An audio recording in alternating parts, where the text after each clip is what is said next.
सभी बच्चों का अपने इस YouTube चैनल में स्वागत है। आज के इस कार्यक्रम में हम इंटर क्लासेस के बच्चों के लिए जो फर्स्ट लेसन का द लास्ट लेसन है उसका स्टेप 5 लाए हैं, उसको आपको समझना है। देखिए, अभी तक तुम लोगों ने कहानी में जाना कि जो फ्रेंच है वो अपने शिक्षक के विषय में सोच रहा होता है और बहुत सी जो उसके उस समय की समस्याएं थी उनके बारे में सोच रहा होता है। उसी समय जब उसकी बारी आती है पार्टिसिपल पर डिसाइड करने की, तो वो डिसाइड नहीं कर पाता है। वो पहले ये शब्दों में फंस जाता है और अपनी सीट को पकड़कर खड़ा हो जाता है।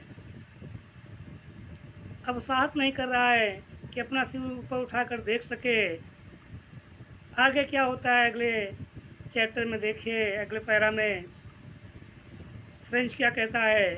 कहता आई हर्ड एम हेमल से टू मी, मैंने एम हेमल को मुझसे कहते हुए सुना।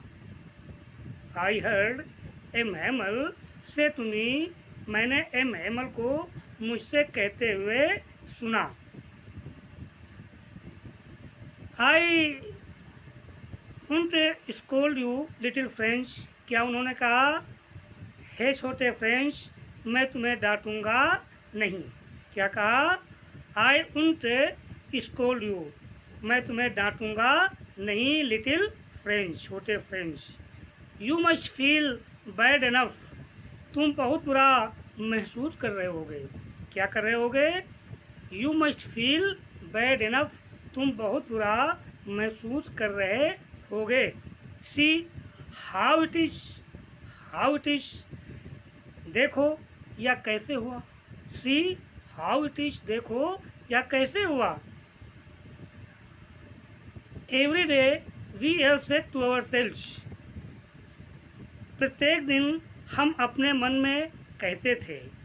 Every day we have said to ourselves, प्रत्येक दिन हम अपने मन में कहते थे। वाह I have plenty of time, अरे मेरे पास बहुत सा समय है, बहुत सा समय है, सब अपनी तैयारी कर लूँगा। I will learn it tomorrow, मैं इसको कल याद कर लूँगा, कल इसकी तैयारी कर लूँगा। And now you see where we have come out, और अब तुम देखते हो कि हम कहाँ आ गए हैं, और तुम देखते हो कि हम कहाँ आ गए हैं। And now you see where we have come out, ah that the great trouble with Alsace, और लेखक कहता है आह, क्या कहता है? Ah that the great trouble with Alsace, Alsace के साथ यह बहुत बड़ी परेशानी आ गई है। She puts off learning till tomorrow, कैसी परेशानी कि वह सीखने का काम कल पर छोड़ देती थी। आलसेस मतलब वहाँ के जनता को कहा गया, वहाँ के लोगों को कहा गया, जो लोग याद करने वाला काम बच्चे थे वो कल पर छोड़ देते थे, कल याद कर लिया जाएगा, जैसे आप लोग कर लेते होगे। तो वही कहता है कितनी बड़ी परेशानी आ गई कि यहाँ के लोग अपने काम को कल पर टाल देते हैं। She puts off learning till tomorrow, now those fellows out there will have the right to say to you, अब क्या लेखक कहता है? अब उन लोगों को तुमको कहने का अधिकार है। क्या है? Now those fellows out there will have the right to say to you, अब उन लोगों को तुमसे कहने का अधिकार है। How is it, how is it, या कैसे हुआ, यह सब कैसे होता है। You pretend to be Frenchman, कि तुम लोग फ्रांसीसी होने का दावा करते हो। And yet you can neither speak nor write your own language, और फिर भी तुम फ्रांसीसी होने का दावा करते हो और तुम फिर भी क्या नहीं कर सकते हो। You can neither speak nor write your own language, तुम अपनी भाषा को न तो बोल सकते हो और ना ही लिख सकते हो। ठीक है, आगे but you are not the worst poor little Franz, लेकिन छोटे फ्रेंज तुम सबसे बुरे नहीं हो। But you are not the worst poor little Franz, लेकिन छोटे फ्रेंज तुम सबसे बुरे नहीं हो।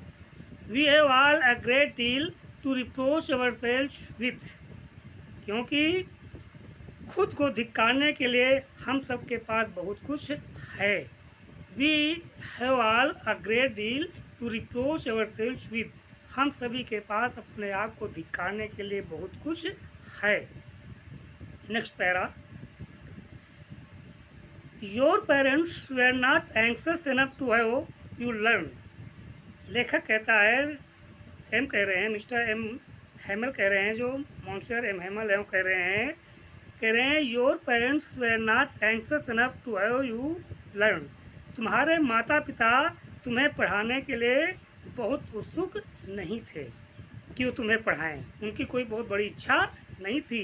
Your parents were not anxious enough to you have learn, they preferred to put you to work on a farm और एट द मिल्स। वो चाहते थे कि तुम्हें किसी फार्म पर काम में लगाया जाए और एट द मिल्स या किसी मिल में, कारखाने में तुमको काम पर लगा दिया जाए। So as to have a little more money, जिससे कि थोड़ा सा अधिक धन कमाया जा सके, पैसा कमाया जा सके। एंड आई, और मेरे विषय में जो मैं कहूँ, I have been to blame so also, मैं भी इसका दोषी हूँ। क्या हूँ? मैं भी इसका दोषी हूँ। I have been to blame also. Have I not often sent you to water my flowers instead of learning your lessons. क्या मैंने तुमको अपने पाठ याद करने के बजाय फूलों को सींचने के लिए प्रायः नहीं कहा है कि जाइए फूलों को सींच दो जाकर के, बाद में अपनी तैयारी कर लेना।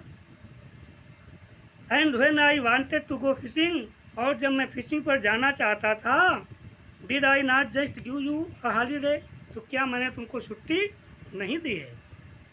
लेखक यहाँ अपने को भी दोषी ठहराता है, जो एम हेमल हैं अपने को भी दोषी ठहरा रहे हैं कि केवल इसमें फ्रेंच ही दोषी नहीं है, हम लोग भी दोषी हैं कि इतनी अच्छी तैयारी नहीं हो पाती थी।